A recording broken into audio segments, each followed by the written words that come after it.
आता सध्याचं प्रकरण हे सगळं सुरू आहे. मला वाटतं आपण अनेकदा याच्यावर बोललोय सुद्धा आपल्या चर्चांमध्ये. पण आता जो मुद्दा आहे तो 21 कोटीचे जे 42 कोटी झालेले आहेत ते भरण्याचा, याच्यामध्ये वेळ का काढला जातोय असं तुम्हाला वाटतं? म्हणजे मुदत का मागितली जाते? मुदत मागितली जाते हे पैसे भरण्याची अडचण आहे की आणखीन काही तुम्हाला याच्यामध्ये दिसतंय? सगळ्यात महत्वाचं की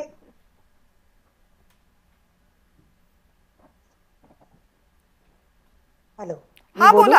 हो हो हा, प्लीज. सगळ्यात महत्वाचं आपण जे आतापर्यंत माहिती सांगितली त्यात अजून दोन गोष्टी मी ऍड करेल. बरं. की या शीतल तेजवानींना जी पॉवर ऑफ अटर्नी दिली होती हम्म. त्यात स्पष्ट नमूद आहे कुठलाही व्यवहार करण्याची परमिशन आम्ही तुम्हाला देत नाही. हम्म. फक्त सरकार दरबारी जे आमचं काम थांबलंय तुंबलंय, जे आता मीडिया कंपनीचं 48 तासात उद्योग मंत्रालयाची परमिशन आणि 24 तासात खरेदीची परमिशन, हे जे सगळं होतं असं आम्हाला मिळत नाही, ते तुम्ही मिळवून द्या, एवढंच आहे.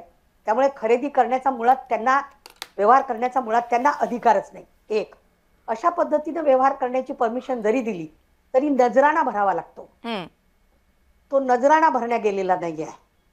दुसरं आणि तिसरं, जो गुन्हा दाखल झालेला आहे, जनरली सेल डीडीच्या अशा फ्रॉड्समध्ये जर गुन्हे दाखल झाले, बँक घोटाळ्यांमध्ये असो, कंपन्यांमध्ये असो, तर त्या कंपनीशी संबंधित सर्व लोकांवर कलेक्टिव्ह गुन्हा दाखल होतो एकाच कलमाप्रमाणे. बरोबर. 99% भागधारक असणाऱ्यावर गुन्हा दाखल नाही आणि 1% असणाऱ्यावर फक्त त्यांनी सही केली म्हणून गुन्हा दाखल आहे, असं काही आतापर्यंत पाहण्यात येत नाही.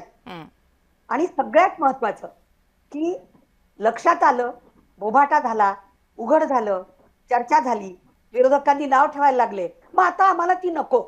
मग आता भाबड्या मनाला प्रश्न पडतो की जर हे उघड झालं नसतं तर काय या महारवतनाची या 250 लोकांवर अन्याय करून 1800 कोटीची जमीन फक्त 300 कोटीच्या व्यवहारात आणि 500 रुपयाच्या स्टॅम्प पेपरवर देण्यात आली असती?